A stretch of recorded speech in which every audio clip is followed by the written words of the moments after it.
Hello everyone, I am from Dehradun Clat Academy. Today I am going to give you the important in the crime and criminology, which is very important for your APO exam. Okay. So here is my first is a crime and criminology. Okay, so today I will give you the introduction to the crime and criminology. It is was that is an uncivilized society. Uncivilized society मतलब जहाँ पर लोग civilized नहीं है, जिन्हें पता नहीं है कि क्या चीज़ सही है और क्या चीज़ गलत है. ठीक है, लोगों को नहीं पता था कि अगर कोई किसी को मार रहा है या उसके साथ कुछ गलत कर रहा है तो उसके लिए क्या सज़ा होगी, क्या हमें उसके लिए पर्टिकुलरली क्या ऐसा कुछ करना चाहिए जिससे वो आगे उस कार्य को ना दोहराए. ठीक है. So what is happened after this, जब किंग आए, ठीक है, जब किंग का राज आया तो क्या हुआ कि किंग ने अपने रूल्स और रेगुलेशन सेटअप करे. ठीक है, उनके अकॉर्डिंग उन्होंने सज़ा देना शुरू कर दिया. लेकिन यहाँ पे भी एक इम्पॉर्टेंट चीज़ थी, दैट इज़ सस्कम्ड. सस्कम्ड मतलब क्या होता है? Succumbed is the meaning of when आप क्या कर देते हो, किसी के आगे घुटने टेक देते हो. ठीक है, या आप हार मान लेते हो. ठीक है, तो आप जब हार मान लेते हो, और वो भी किससे हार मानते हो? जो आपसे ओवर पावर्ड है. ठीक है, the person who have more power. ठीक है, जो आपसे ओवर पावर्ड है. ठीक है, आपको सामने वाला दिख रहा है कि ही इज़ वेरी स्ट्रॉन्ग, तो आप बोलते हो अच्छा भाई इससे क्या लड़ना है मुझे, चल जो तुम बोलता है मैं वो करने को तैयार हूँ.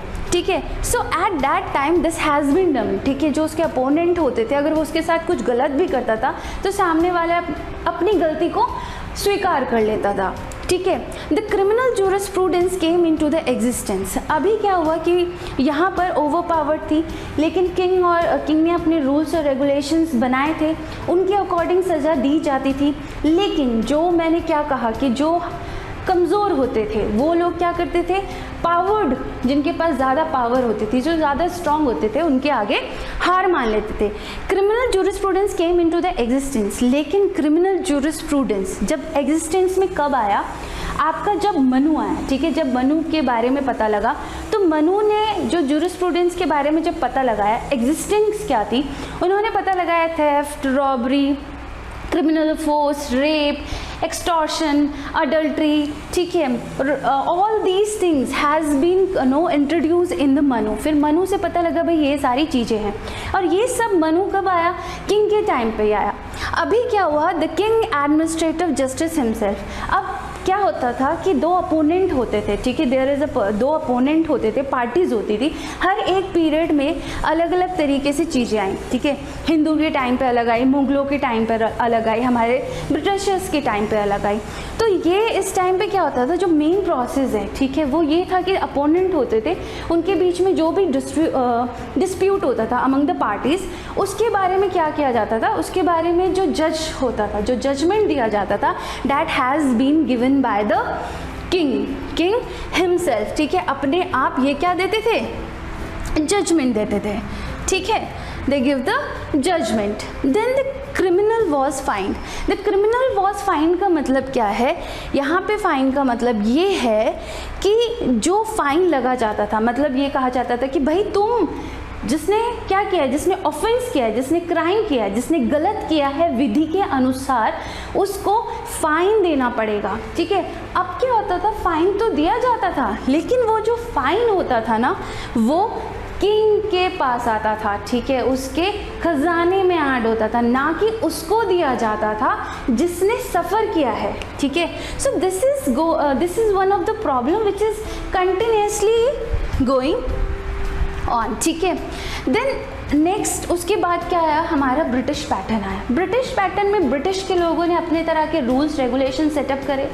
उन्होंने जब रूल्स और रेगुलेशन सेटअप करे, ठीक है, तो उनके जो रूल्स और रेगुलेशन थे ना, they are not same, they are not uniform, जिसे बोलते हैं कि वो हर एक जगह यूनिफॉर्म नहीं थे. They are very different to each other, मतलब हर किसी से विभिन्न थे, अलग थे. कहीं इस तरीके का रूल और रेगुलेशन था, कहीं कुछ और था. तो they are not uniform all over the India. ठीक है, Bharat constitute to the investigation into the ठीक है, in 1834 the first Indian Law Commission. फिर आपका 1834 में फर्स्ट लॉ कमीशन आया, ठीक है, जहाँ पे इंट्रोड्यूस हुआ कि भाई किस तरीके से प्रोसीजर होना चाहिए, ठीक है, कि ऑफेंस जिसने किया है उसके लिए ये सज़ा होनी चाहिए। Okay, so constitute the investigation into the jurisprudence, constitute गया, इन्वेस्टिगेशन की गई, ठीक है, फर्स्ट टाइम कब, 1834 में फर्स्ट टाइम इन्वेस्टिगेशन हुई into the jurisprudence. Into the jurisprudence मतलब विधि, लॉ, कानून, रूल्स, रेगुलेशन किस तरीके हैं उस तरीके में इन्वेस्टिगेशन हुई कि भाई किस किस तरीके से चीज़ें हो रही हैं। प्रेजेंटरशिप्स ऑफ मैकॉले, जो प्रेजेंटरशिप थी ना, कहने का मतलब जो चेयरमैनशिप थी वो किसकी थी उस टाइम पे, ब्रिटिश का जो टाइम था उसमें किसकी थी? तो यहाँ पर हमारे आते हैं Thomas, that is your badminton, ठीक है, लॉर्ड थॉमस बैडमिंटन उनका पूरा नाम है, ठीक है, that is Lord Thomas badminton Macaulay, ठीक है, his name is who has been introduce, जिन्होंने इंट्रोड्यूस किया था रूल्स और रेगुलेशंस को हमारे यहाँ, उन्होंने अपने, और जो उनका फर्स्ट उन्होंने इंट्रोड्यूस किया था, जो फर्स्ट इंडियन लॉ कमीशन आया था 1834 में, वो आया था, इन्वेस्टिगेशन हुआ था कि किस तरीके से हमारी विधि का संचालन किया जाता है, ठीक है। प्रेजेंटरशिप आपको पता लग गया, very important question for your prelims, तो इसको आप ज़रूर नोट करिएगा कि किसकी प्रेजेंटरशिप्स थी, तो आप याद रखेंगे that is who, Lord Thomas badminton Macaulay, ठीक है, ड्राफ्टेड इन 1860, ठीक है। अब हमारा जो आईपीसी है, जो आईपीसी का प्रोसेस है वो 1860 में ड्राफ्ट किया गया था। Established in 1834 under the charter act of 1833। अब क्या हुआ जब इन्वेस्टिगेट हुआ, ठीक है, आप इस वाली लाइन को प्लीज़ इससे मत करना। सो ड्राफ्टेड इन 1860 को आप किससे नहीं करेंगे, आप इस वाली से नहीं करेंगे। Established in 1834 under the charter act of 1833। तो यहाँ पर ब्रिटिश पैटर्न ही चल रहा था। उन्होंने जब इन्वेस्टिगेट किया कि किस तरीके का प्रोसीजर है, तब उन्होंने 1834 में चार्टर एक्ट जो 1833 का था, तब उन्होंने क्या किया था, इसको इन्वेस्टिगेट किया था। हमारा लॉ कमीशन आया था, ठीक है, उन्होंने इन्वेस्टिगेट किया, तब उसके बाद हमारा लॉ कमीशन जो आया वो कौन से चार्टर एक्ट में आया, 1833 में आया। फिर आपका ड्राफ्ट हुआ था ये 1860 में, ठीक है, क्या हुआ था, ड्राफ्ट हुआ था। सो प्लीज़ आपको ज़रूर ध्यान रखना है जब मैं आपको ड्राफ्ट वर्ड्स बोलती हूँ। फिर हमारा क्या होता है, केम इन टू द फोर्स, ठीक है, ब्रिटिश राज पीरियड ऑन 1 जनवरी 1862 को, तब ब्रिटिश राज के अंदर जो हमारा आईपीसी था वो कब हुआ था, केम इन टू द फोर्स ऑन 1 जनवरी 1862, ठीक है। तो ये आपको ध्यान रखनी है कि कब हुआ था, 1862 में आपका ये हुआ था, ठीक है। The act called the IPC, हम इस एक्ट को क्या कहते हैं, इंडियन पैनल कोड, ठीक है, क्या कहते हैं हम इसको, इंडियन पैनल कोड कहते हैं। And extend to the whole of India, अब हम एक्सेप्टेड जम्मू एंड कश्मीर नहीं कहते, so you should know that there is shall extend to the whole of the India, ठीक है। आपको आता है कि कितने पार्ट में डिवाइडेड है, ठीक है, कितने चैप्टर्स में डिवाइडेड है, ठीक है, तो आपको ये याद रखना है that it is divided into 23 chapters and contain 511 section in total, ठीक है। अगर देन हमारा आता है विद इन इंडिया, जो मैंने पॉइंट लिखा है, विद इन इंडिया का आपको समझना पड़ेगा कि अगर हम कोई भी ऑफेंस करते हैं, ठीक है, यहाँ पे जब आईपीसी बनाया गया ब्रिटिश के तहत बनाया गया, लेकिन बाद में, ठीक है, ये हमारे पास आ गया था जिस पे हमने बहुत सारे चेंजेस भी किए थे, ठीक है। उसके बाद पर यहाँ पर अगर आप क्राइम करते हो, हम आज किसके बारे में कर रहे हैं, हम क्राइम के बारे में कर रहे हैं, ठीक है, क्राइम और क्रिमिनोलॉजी से आपके क्वेश्चंस आते हैं। तो क्या है विद इन द इंडिया का मतलब ये है कि अगर हम क्या कर रहे हैं, कोई भी ऑफेंस कर रहे हैं, आप कर रहे हो, मैं कर रही हूँ, कोई भी कर रहा है ऑफेंस, ठीक है, उसने इंडिया के तहत किया तो ऑफकोर्स उसको वही सज़ा दी जाएंगी जो भी हमारे विधि में लिखी गई हैं, ठीक है। लेकिन अगर वो बाहर करता है तो भी क्या वो लाइबल है, ऑफकोर्स, क्योंकि वो इंडियन सिटीजन है इसलिए वो लाइबल है, ठीक है। अगर वो इंडियन सिटीज़न है और वो ऑस्ट्रेलिया में है या फिर वो कहीं भी है, फ्रांस में, जर्मनी में, कहीं भी है, उसे क्या होगी, अगर वो वहाँ पे मर्डर करता है and he is the citizen of India, so he is liable for the crime which has been prescribed in IPC। ठीक है, जो भी पनिशमेंट IPC में दी गई है या जो भी ऐसा क्या गुनाह CRPC में दिया गया है वो उसके लिए लाइबल होगा। Got it? Then the punishment in the act are mention. ठीक है, जो पनिशमेंट है वो क्या है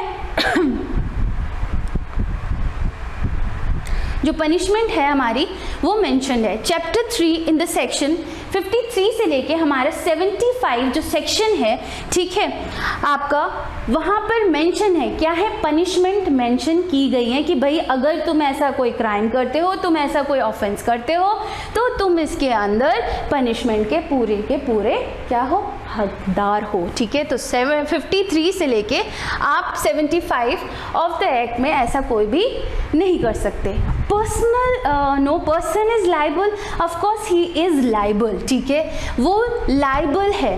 फॉर एग्जाम्पल, अच्छा एक आपको बोलते हैं कि for example if a person is no वो बाहर घूमने के लिए गया है एंड शिप से गया है, ठीक है, वो किससे गया है, शिप से गया, और वो शिप अब कहाँ पहुँच गया आपका, वो शिप आपका बैंकॉक पहुँच गया। ठीक है, अगर वो शिप वहाँ चला गया है या फॉर एग्जांपल हम उसको बोलते हैं वो पेरिस की तरफ चला गया, ठीक है, या मालदीव चला गया, अगर उस तरह आपका शिप चला गया और आपने उस शिप के अंदर कोई क्राइम किया है, तो क्या आप उसके लिए know that you will commit a crime और you will be liable for that particular punishment? क्या आप लाइबल होगी जो भी पनिशमेंट IPC में दे रखी है? नो और yes, of course yes, if that ship is registered under Indian, ठीक है, अगर वो रजिस्टर्ड है हिंदुस्तान की तरफ से, मतलब रजिस्टर्ड है इन इंडिया में, रजिस्टर्ड है शिप, तो ही वहाँ पे जो क्राइम कर रहा है, ठीक है, इंडियन कोई क्राइम कर रहा है, तब वो उस चीज़ के लिए लाइबल होता है। ठीक है, extend of the code to the extra is a territorial offences. Of course अगर आप कोई भी ऐसा काम करते हो, अगर वो शिप रजिस्टर्ड है या कोई भी ऐसी एयरक्राफ्ट रजिस्टर्ड है किसके, इंडिया के तहत, तो आप उस ऑफेंस के लिए लाइबल होगे। ठीक है, then we have a certain laws not to be affected by this act. ठीक है, अब क्या है, फॉर एग्जाम्पल भाई आप बोलोगे मैम सोल्जर्स भी तो मारते हैं, सोल्जर्स भी तो मर्डर करते हैं, डॉक्टर बचाते बचाते कोई मर जाता है, is they are also liable? Because कोई तो मर रहा है ना, no they are not liable for that, okay, because they are protecting us, they are protecting our government, they are protecting our society, for these certain laws are no not to be affected by this act. अगर ऐसा कोई भी act होता है तो वो इसके तहत नहीं आता और इस पे अफेक्ट नहीं करता है। This is a very basic thing but you should no. ठीक है, ये बेसिक थिंग है जो आपको पता होनी चाहिए।